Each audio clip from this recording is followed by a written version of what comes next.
Welcome to episode 2 of the High in Fibre podcast. Number 2, yay! Today I have my wonderful colleague and dear friend, Trish Everett, and I'm going to pick her brains today. So welcome to you, Trish.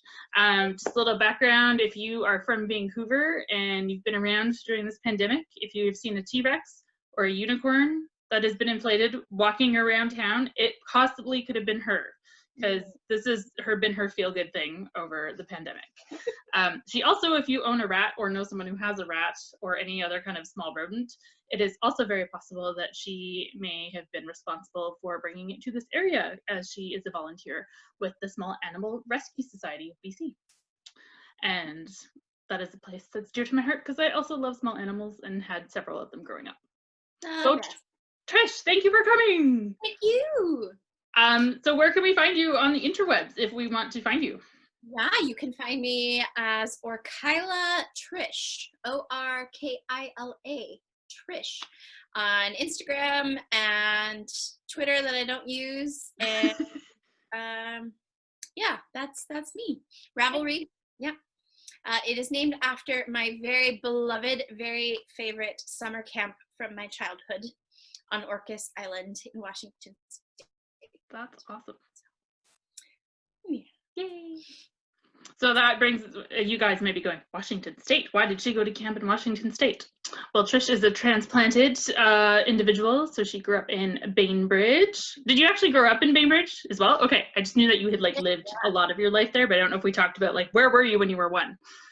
Yeah, I was born in Southern California, and we moved up to Bainbridge Island when I was about 7.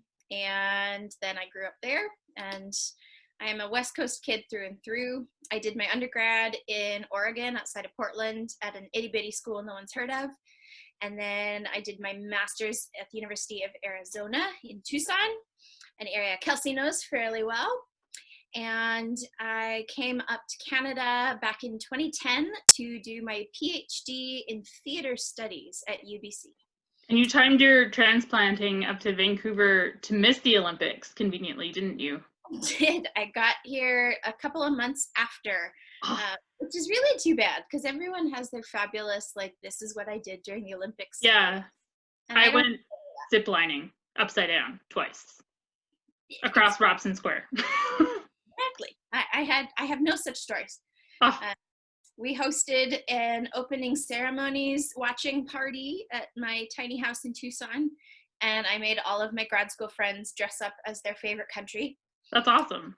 And by that point, I knew I was going to UBC, so I repped Canada. Nice. And I remember watching that final arm of the cauldron getting stuck and just knowing that somewhere a stage manager was dying on the inside. So in the off chance that you are watching, dear stage manager, you are beloved and appreciated, and I'm so sorry that happened. Yeah, can you imagine how mortifying that would be if they were like, your one job was to make the cauldron stand up, and they're like, no! The worst. And here we are 10 years later still, still talking about it, right? Oh, that's funny. Well, you know a fair bit about stage managing because your background is not in knitting, although you've done a lot of that, but your background is in theater.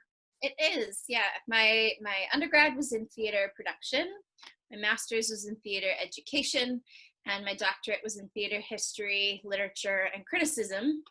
And so I, on paper, should be like the best theater professor on the planet. Definitely the most well-rounded. Right, but it's a very tough job market out there in academia. So I am super happy to be working at Wet Coast, and that's where I got to meet Kelsey and Glenda and Becca, who was on your podcast last time, and probably everyone who's going to be on your podcast in the next year. So it's just been a fantastic place to be and a wonderful place to land after finally graduating and getting out of school after a lifetime of schooling. I have a lot of respect for anyone who actually survives like a master's and a PhD, because like after 5 years of music school, I was like, oh my gosh. I mean, I would have loved to keep going if I hadn't had health problems, which we'll get into later, but it's intense. Any kind of arts-based degree that involves like performing arts and some aspect of other research or whatever, it's intense. It's a lot of work. It's a lot of work. And I think a lot of people think, oh, you just play your instrument or like sing all day. And it's like, no, that's not how it works. No. I wish. I mean, that's part of it. But then there's also everything else that goes with it. Yeah, exactly. So I remember describing it to my best friend's little kiddo that I was starting 25th grade one year. Nice. And the child was both horrified and shocked. They're like, why did you sign up for so much school? I thought when you got to number 12, you were free. I'm only in first grade. So, yeah. So, how did you come to knitting if your background is in theater? Yeah, my grandmother was a prolific knitter. And if you go back through the fog of time, the women of my family are just fiber artists. That's cool. My great grand aunt was like a world renowned weaver, which I have only recently learned about. And my grandmother was a tremendous knitter. She has great stories about when she was doing her undergrad at Stanford, which was pretty revolutionary in its own time. No kidding. She was born in 29, so the 40s, 50s. She was in post-secondary, which is pretty cool. Yeah. But they would sit during lectures and knit Argyle socks for their boyfriends. And the professor said it was fine as long as nobody dropped a needle and made noise. And she was proud to report that they never did. That's awesome. I love that. I'm just imagining like a row of women in the back sitting there like madly, like here I am with my double pointed needles, and they're like trying to, like the amount of times that I curse when I knit, I don't know that I could get away with that in class. Right? And they were such ladies that heaven forbid. So yeah, she taught me how to knit when I was maybe 7 or 8. My mom broke her ankle, and so my grandmother came up to sort of keep track of my brother and me while mom was on the mend. And I must have been driving her batty because she taught me to knit to keep me busy. And I was a recent transplant still to the Northwest at that point. And so this California baby just hated the rain, hated it, and would just kick up a fuss when they would make us go outside for recess in school. And so the compromise was that I would just take my knitting and I would go hang out with the librarian during recess when it was raining. So you were like a true nerdy knitter as a young child as well. Yeah, I refused to go outside in the rain. And honestly, I still have moments where, I think maybe I'll just not do anything today because it's gross out. Yeah, it's true. The West Coast is a good place if you like to knit because we do get a lot of rain here. Exactly. So in addition to knitting, you have progressed into a yarn designer as well. So you work, just so people have a bit of background, before Trish came to join us at Wet Coast Wools, you could find her in the Lonsdale store of Urban Yarns, or location of Urban Yarns, before they sadly had to shut down due to the lovely inflation that is in Vancouver. And before that, I was in the Point Grey store at Urban Yarns. well. So she's just doing a yarn tour. She's Around. just taking it really literally and getting jobs at all the yarn shops. Yeah, exactly. Look out, Paula. I'm coming for Bad Anna's. Yeah, exactly, right? So did you start designing before you started working at Urban, or did that kind of come out of getting a job at a shop? No, I did. My first pattern that I ever wrote, I was in a Facebook group for knitters called We Heart Wool, and somebody posted this fantastic scarf that sort of loops around and has this intricate lattice situation and then comes down again. And no one could figure out how to make it. And I looked at it and just went, oh, obvious. Yeah, you just do this, and this. And so I did a little bit of experimenting, and then it worked, and I wrote up a pattern, and it's called Celtic Knot Looped Scarf, because I was feeling super original. And it's a freebie posted on Ravelry. There'll be links down below. Yeah, and I popped it up there. It just, it wasn't my design per se. It was something that I sort of saw and reverse engineered. So it's been a free pattern always, and it was pretty much thoroughly ignored for a very long time. And then one day I just got like 30 emails about it in very quick succession, asking what was different about that one green scarf. And I had no idea what anyone was talking about. It turns out that the pattern had been picked up by the All Free Knitting Patterns mailing list and had been sent out as a, like, here is a free pattern you can knit kind of a thing, and linked back to my Ravelry page. And suddenly I had thousands of downloads of this thing. That's and insane. It went completely viral, and I was just getting showered with questions about it, which was both very flattering and also really annoying. I hadn't made the thing in like 6 years. Yeah. Time it sort of went crazy. So that's my weird moment of knitting. I love that you find that people liking your pattern is annoying. Well, stop bugging me. I don't have time to answer your email about this free pattern. Well, yeah, me being me, I did answer every email because that's just how I am. And everyone was so complimentary and so flattering and lovely and kind, and it was all pretty cool. But they kept asking questions about this green one, and I had no clue what they were talking about. And it turns out somebody from the All Free Knitting world had done a slight variation of it, right, but not posted or written anything about what they did. And so everyone assumed it was me and just kept pestering you. Yeah, exactly. So I believe that what happened was they just didn't knit the legs of the scarf. They just started with the cast on, did the little intricate weave, looped it around, wove it, and then cast off again. Right. And then they wove it sideways. Oh, interesting. But honestly, I don't know. So please, I love you, internet. Please don't email me about the green one, because that's all I got. You heard it here first. Right? That's all I got.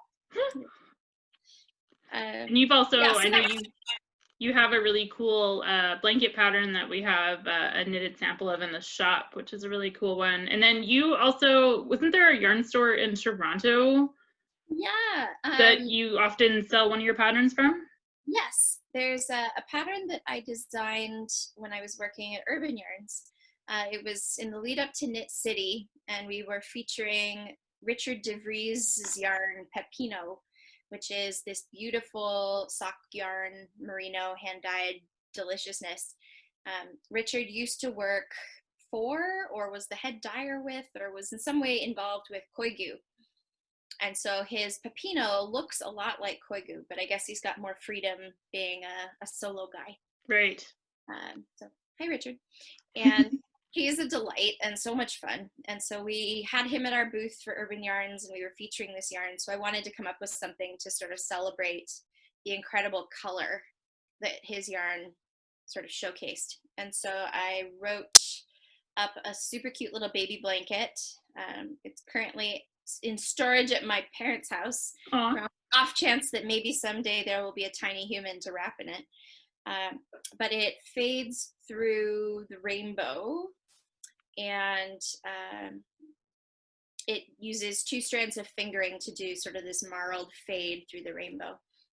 And it's got a built-in I-cord edging that goes around. It's super easy to knit, quite fun. And I designed it to use every last tiny piece of yarn. It is a 0 leftovers project, which I thought was kind of cool. Yeah. So it was launched at Knit City that year, and it was pretty popular. And yeah, it was this cute little blanket. And then somehow I think Richard maybe showed one of the shops this pattern, and I think it's Spun Fiber Arts, I believe. I'll fact check this and we'll link them below. But they periodically put together kits using the yarn colors that I designed the blanket in.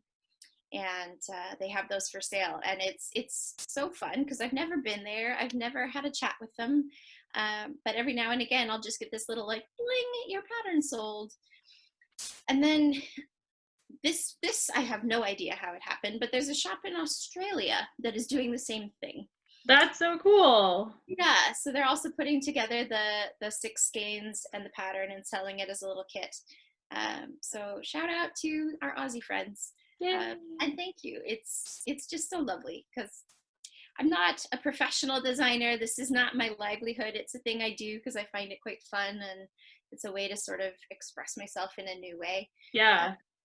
And so when a pattern sells and you're not a pro designer, it's like this little like jolt of like, oh, someone liked it. You know, it's really a lovely feeling.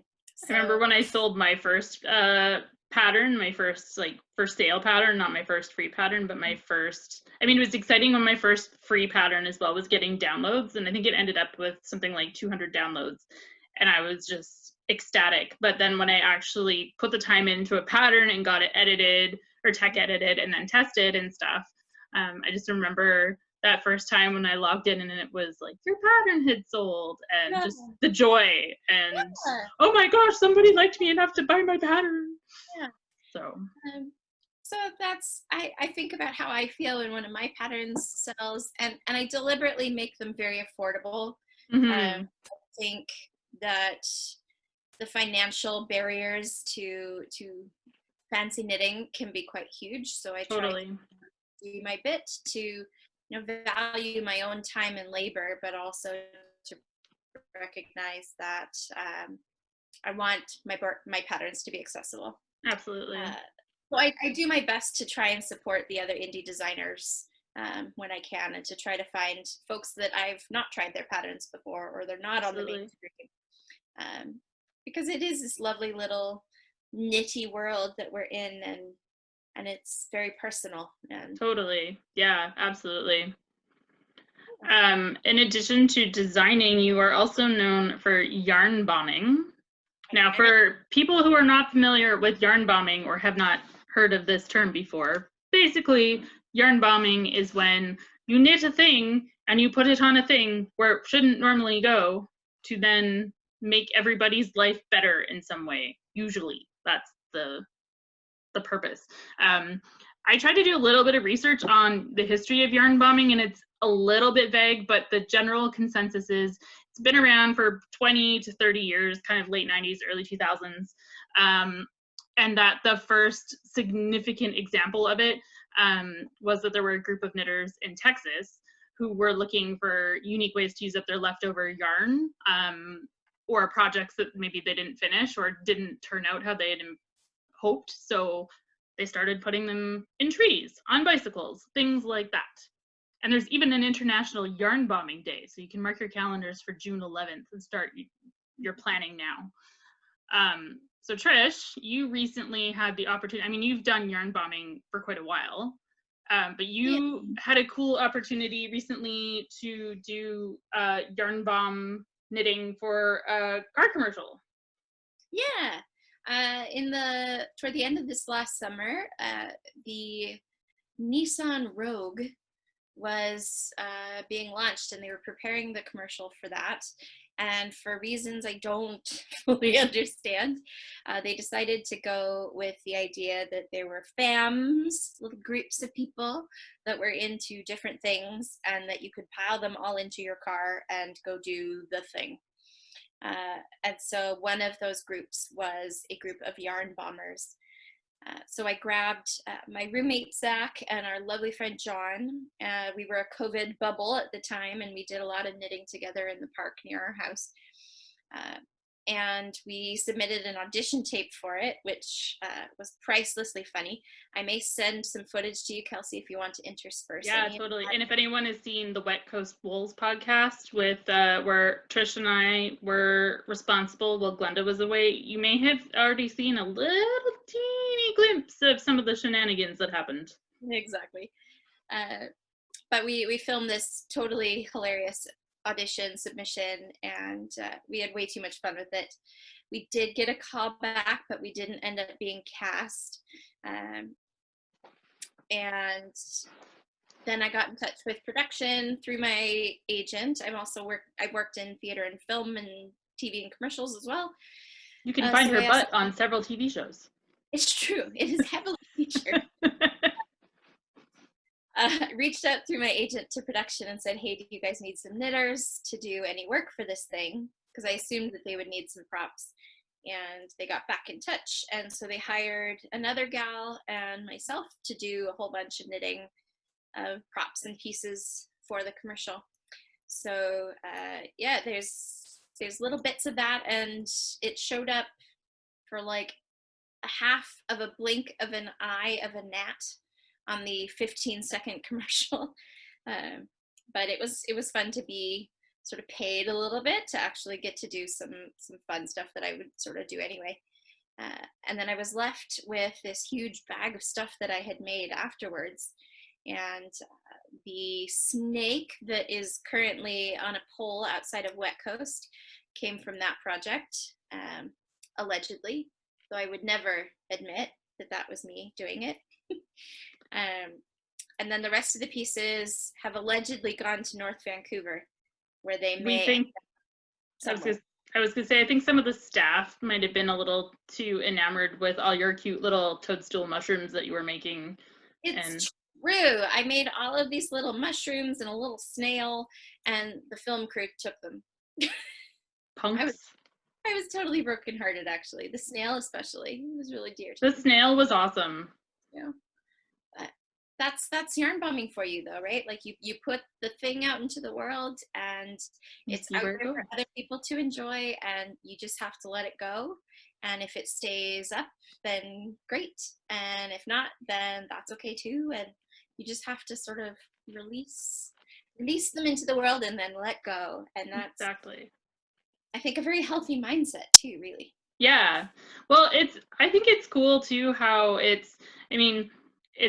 there's been a bit more of a crossover between knitting or fiber crafts in general and politics for some. Yarn bombing, I feel, is kind of like in the middle, where I think largely it's still done. I mean, sometimes it's used as a political statement, but generally speaking, it's people doing it to be, oh, this is maybe not a nice part of town, or for some reason we feel like this area needs some sort of rejuvenation or something to remind people that there's good out there, right? So it definitely comes from a place of wanting you, the viewer or the person experiencing it, kind of like murals, right?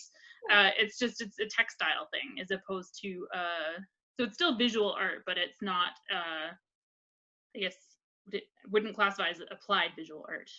Yeah. Textile art.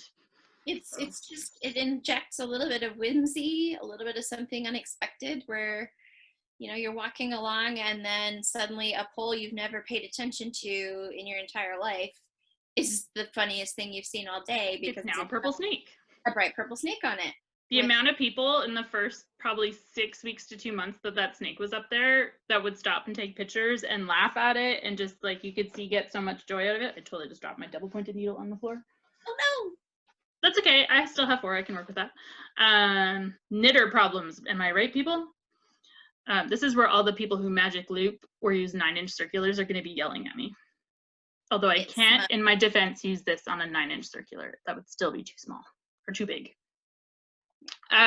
So if we transition a little bit out of yarn bombing, I know you and I have talked about examples of knitting as well. Okay, so rewind a little, I guess. So how do I want to start this?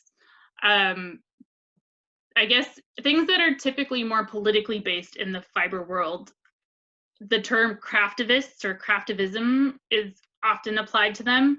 And we've, in the last few years, especially, I would say the last probably 6 to 8 years, there's definitely been a move towards making certain aspects of knitting or crochet or fiber arts in general have a bit of a political lean. Now, not all of it, but there are definitely specific groups or particular movements that people have wanted to make a statement about, and we're all knitters, and what better way than to kind of get involved with something like that. So I know, Trish, you have participated by knitting pussy hats before, which I think the initial pattern was done by Kat Coyle, and I'll put a link to the website here because I think it's called the Pussy Hat Project.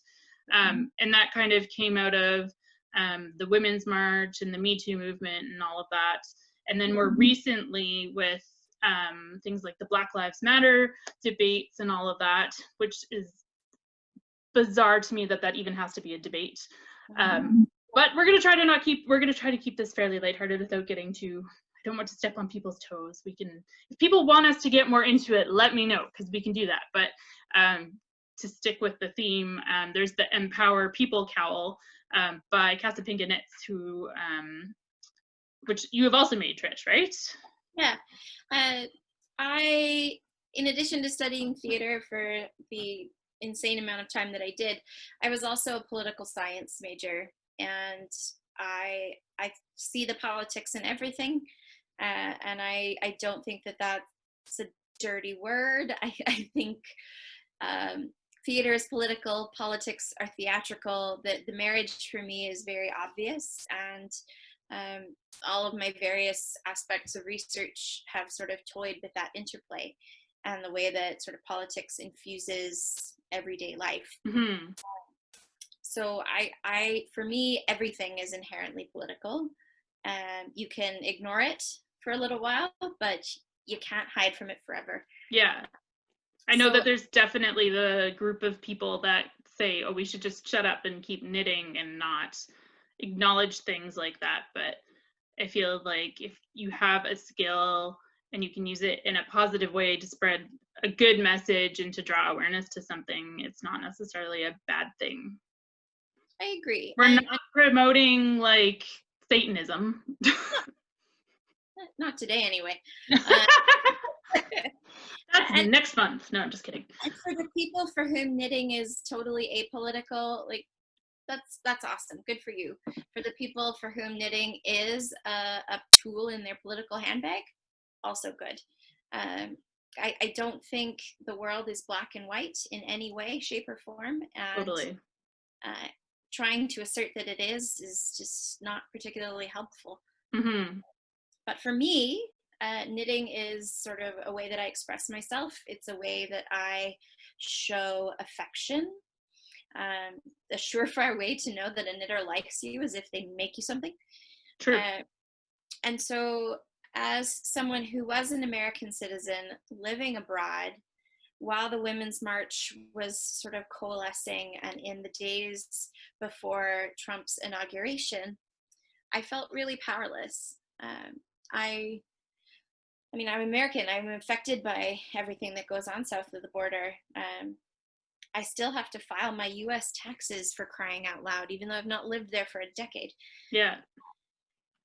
The U.S. and Eritrea, by the way, are the only countries that make their expats file taxes.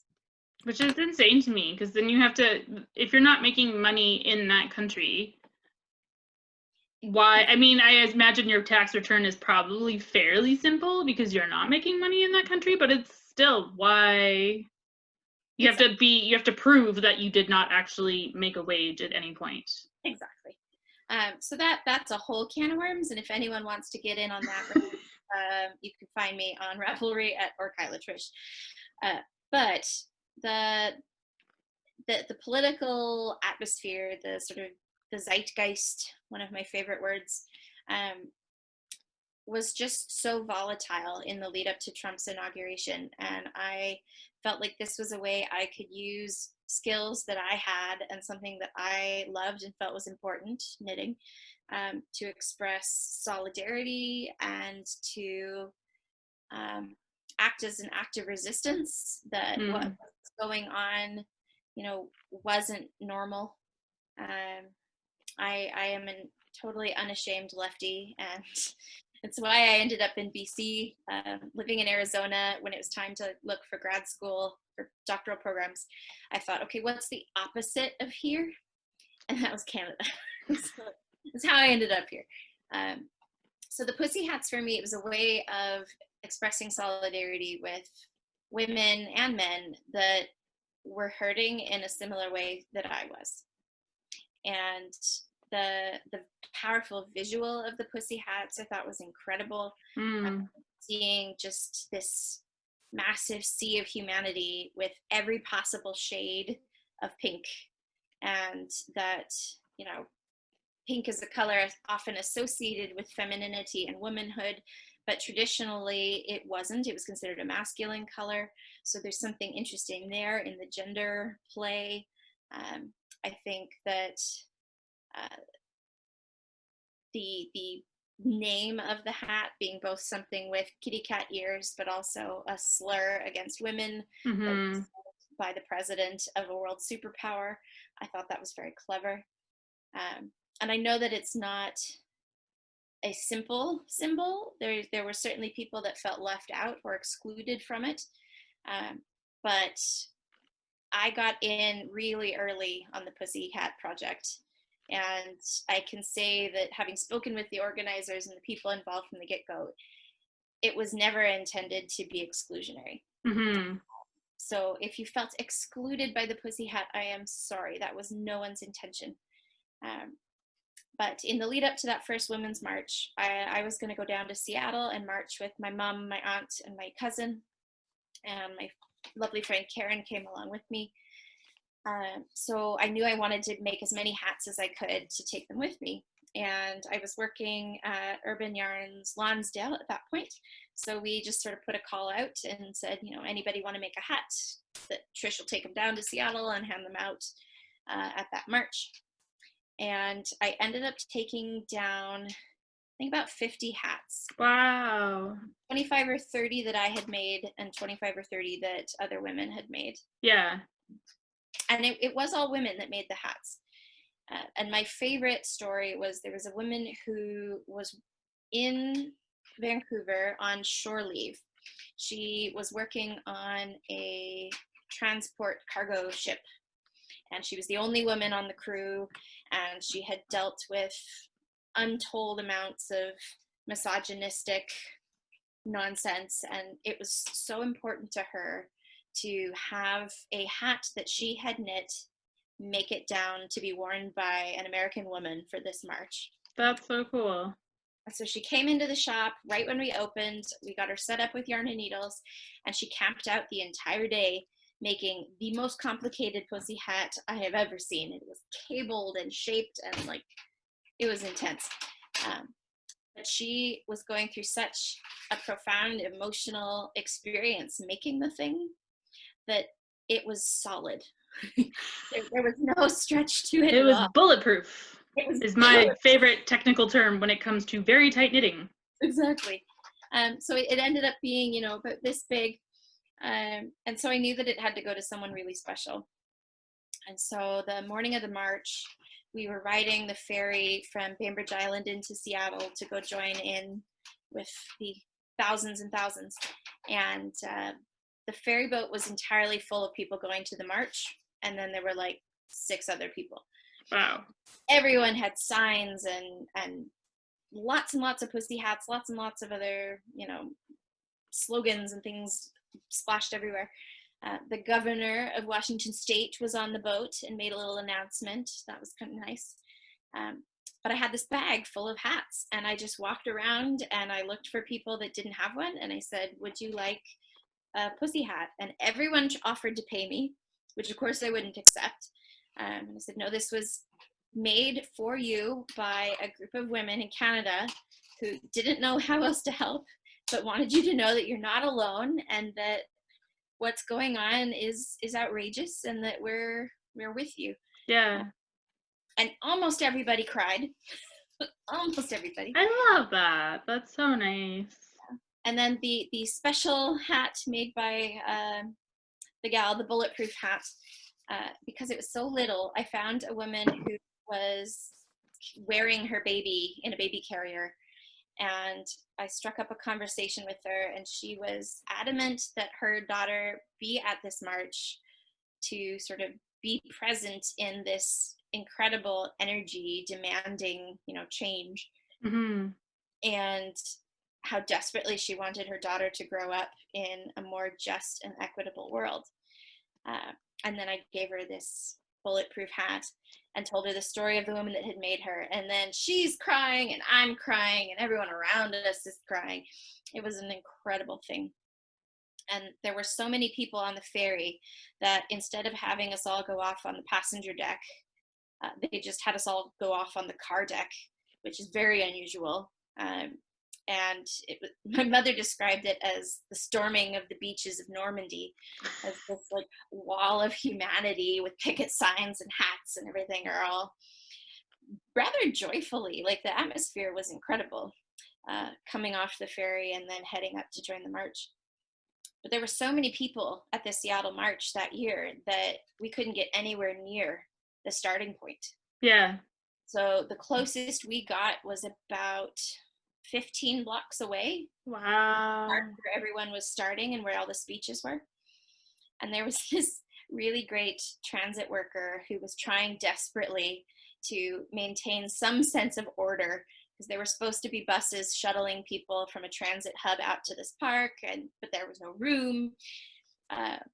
So I asked him if he wanted a hat, and he was really excited about it, but he couldn't wear it because of his uniform, which was sad. But turns out he was from Coquitlam, so he was delighted to have a Canadian-made hat as well. Aww. But yeah, it was the biggest public gathering I've ever been to. I always underestimate the number of people that were there, so let's Google that and flash it down below. Yeah, I will. It was massive. But it was an incredible moment, and looking around and seeing so many people in handmade hats. Mm-hmm. I imagine that must have been like a very powerful experience. It was amazing.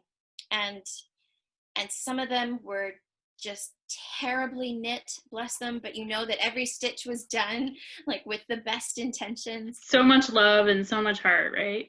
Exactly. And some were knit, some were sewn, some were crocheted.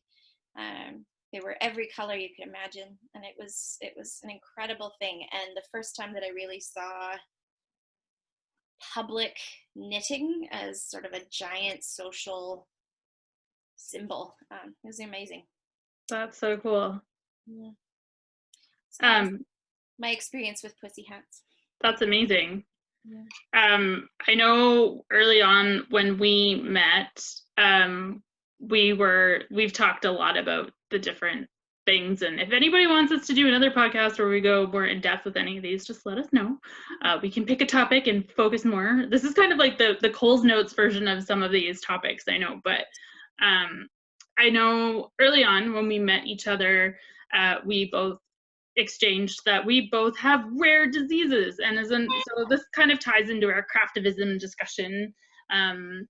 It's a little bit more of a subtle form of craftivism, if you will, but there's something called the rare stitch, and I'll link the website below, or I'm not sure if it's the website. There's a big article on it anyways that I found, but I'll link some more information below. But I guess what to say is that, look at Trish, there she is.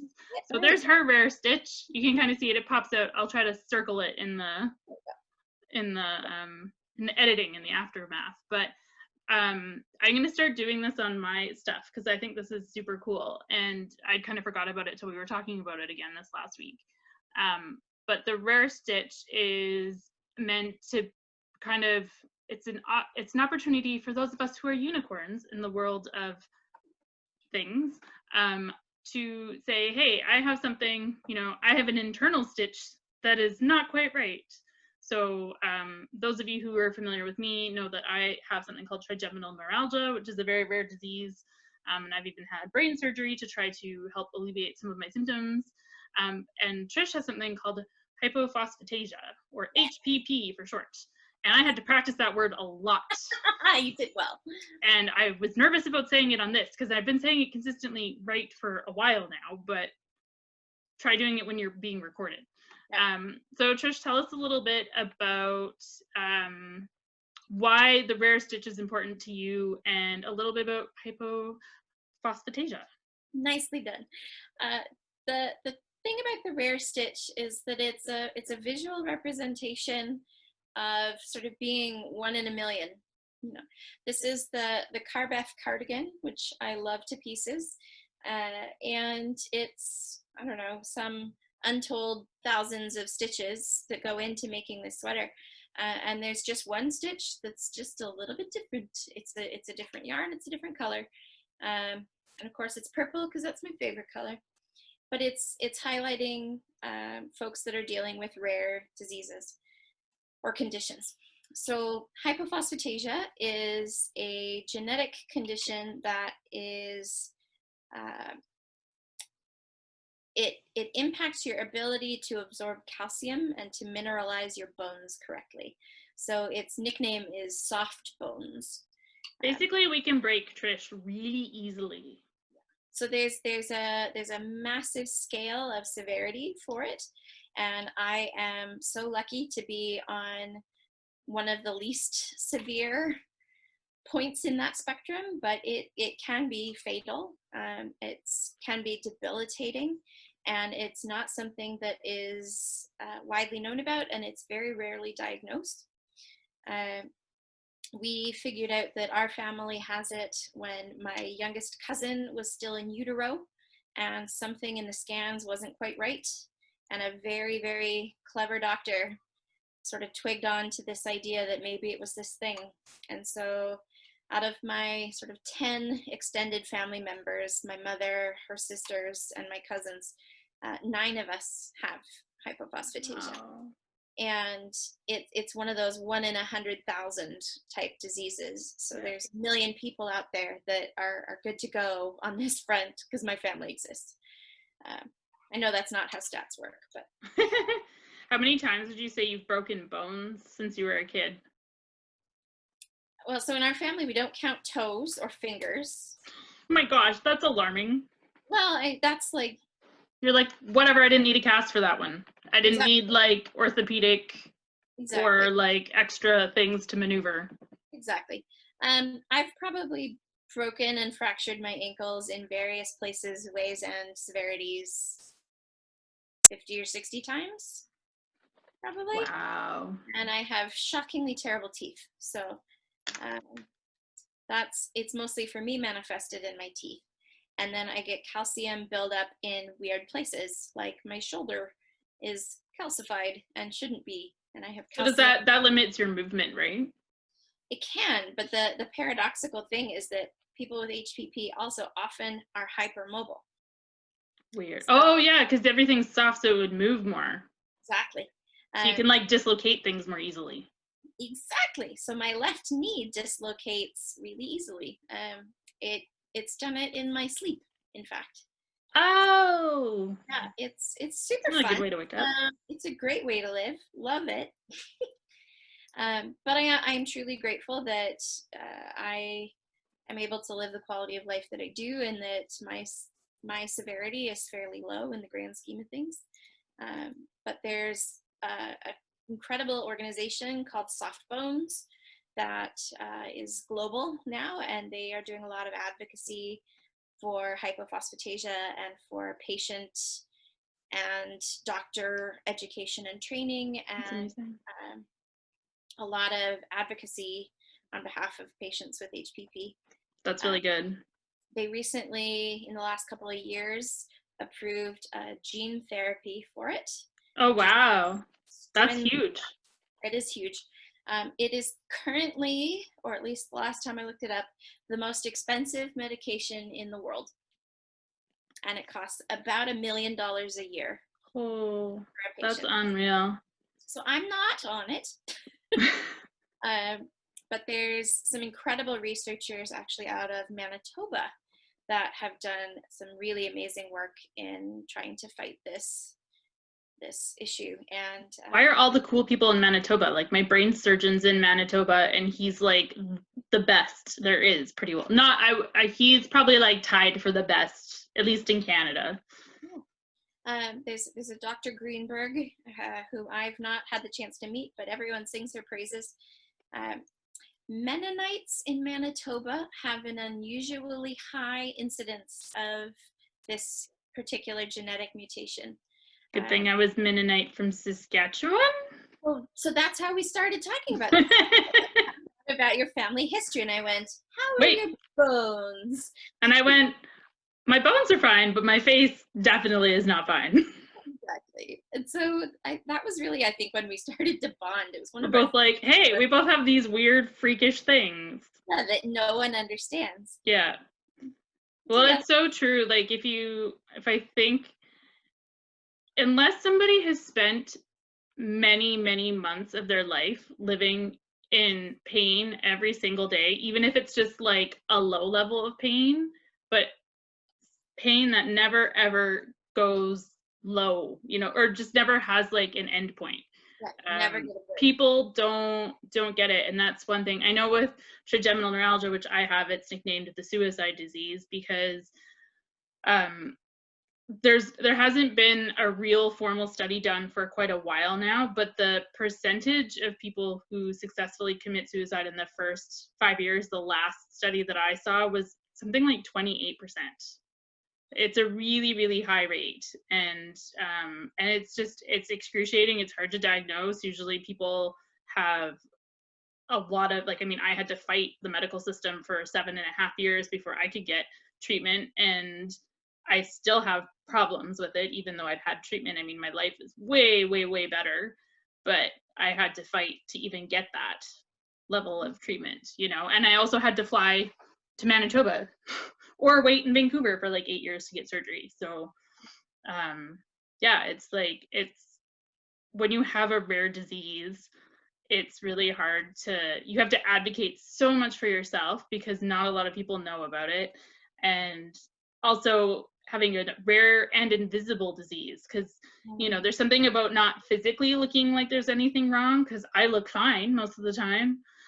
You look fine. Like, to any Joe Blow that comes off the street, it's gonna go, well, you look like a fine, happy, healthy human, just don't punch her in the shoulder because it might pop out, And this is our moment for the PSA about not being a jerk to people parking in handicap spaces because you don't know what's going on. Exactly. I have a handicap parking pass. I don't use it often. I try to only use it when I really need to. Usually because I'm, in a cast or on crutches, or I'm just having one of those days where I feel like my skeleton is in pieces. So be kind to those of us with invisible issues, because you never know. You never know. It's so true.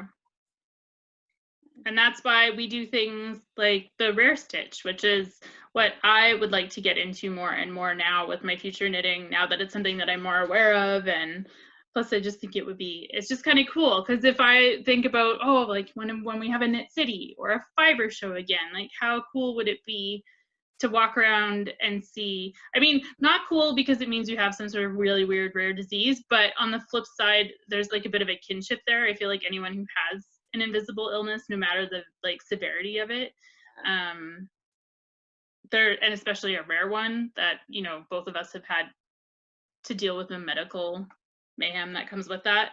I think there's like a certain kinship in that regard. So and to be able to sort of have a visual representation of that. Yeah.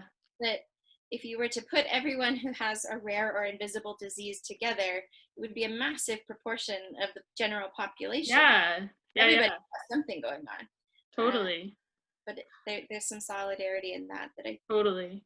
Well, I know I've been surprised year after year. I've been, for those of you guys who know me a little bit better, you might be aware that I host a lantern walk annually, and we've done 7 years of it now. I think this last year was the 7th year we've done it, and for TN awareness. And we get a bunch of the buildings around Vancouver, like BC Place and Science World, will change their lights to teal for the walk often, just to kind of draw some awareness to it. And they'll usually put like a little PSA on their website about why we're teal tonight, kind of thing.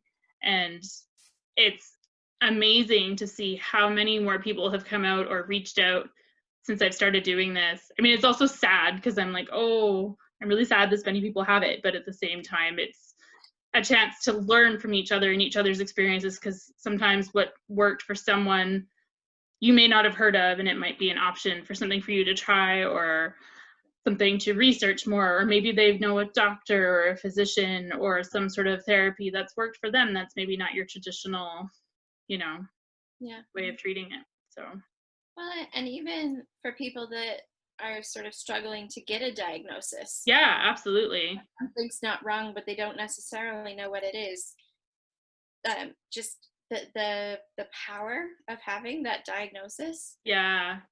I remember when my surgeon called and said that, yes, you're a surgical candidate. This was 7 years into having trigeminal neuralgia. And I sobbed like a baby, because my neurologist, who shall remain nameless, had basically just said, it'll just go away one day. You're young. It's rare to have it when you're that young. It'll probably just go away, or you'll go into remission and you'll be fine. 7 years go by, and I'm like, no, I can't do this anymore. I can't live like this. It's getting worse. I'm on all these medications that make me feel sick and have a whole slew of side effects, not to mention they're expensive.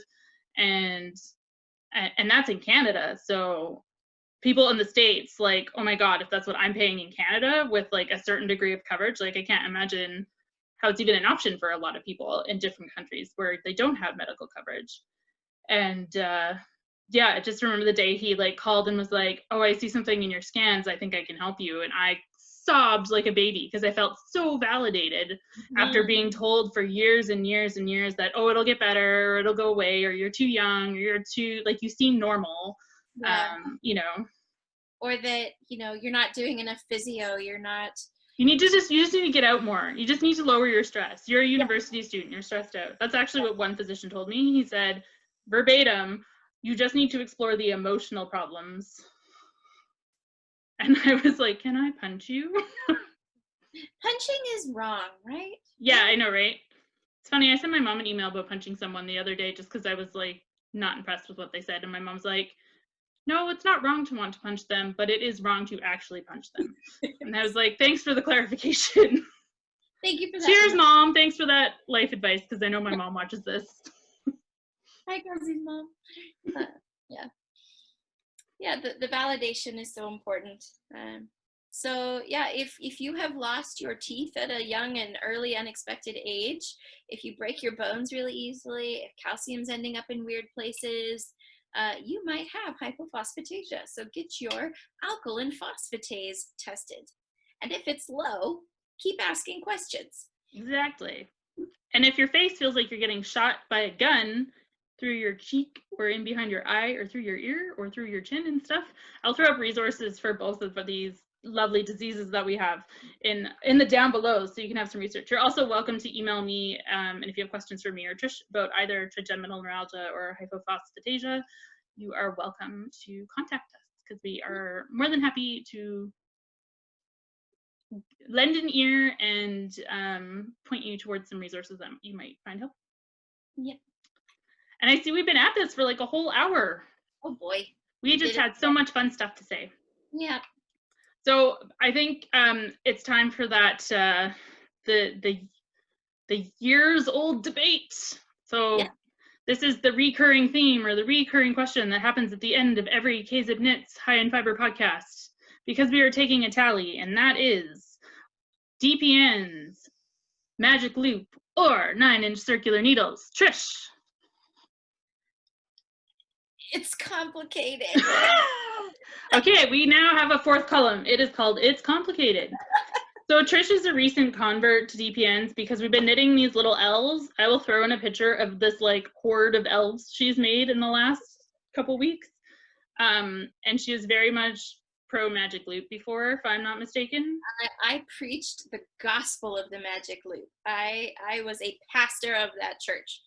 But I have to say, for tiny wee elves, you really can't beat the short 5-inch double points. It's just so much easier, and there's less faffing about with cables. And I wonder if I could do like 0.5. So it's like magic loop is like 0.75, and then DPNs is 0.25. Can I do that? I'll come up with something, because we're gonna put some. I feel like at the end of each podcast, I'm gonna have to have like the guest's name and then like a column with a check mark beside your name. I have to figure out how to do that yet, guys. So like, bear with me. Graphics are not my strong point, so I'm good at like circling things and making arrows fly in.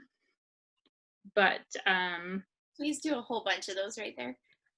I will try. I will do my best. But Trish, thank you so much for being on tonight. Trish is gonna come on with me again probably in a month or so, and we're gonna talk about, just so you guys have a heads up, we're gonna talk about inclusive, I can't speak anymore, the wine's getting to me. Inclusive design. Yes, exactly, because both Trish and I possess bosoms that are not 5-skein bosoms. No. So stay tuned for that episode. Yeah. And if you've lasted this long, thank you. We appreciate the support. So thank you again, Trish, for being on, and also for helping me with my stop motion animation last time. God, that was so much fun. It's so much fun. I can't wait to do it again. We're gonna have to do like, I've started knitting other little animal things, so yay. We're gonna have to have an elf party. Oh, elf party. Oh, we could do like a little elf march. Yeah. Okay. We're getting ideas, people. Yep. Alrighty. All right, and with that, thanks everybody for tuning in. Bye. Bye. Okay.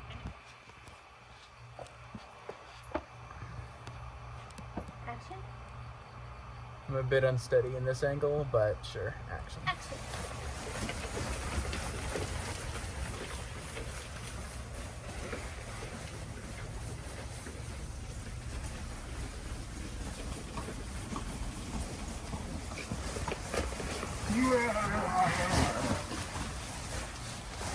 I was going to pretend to fall T-Rex down. is off camera. What? T-Rex is off camera. Oh. There you are. Patty cake. I don't remember. Clap. Clap. Clap. Clap. Clap.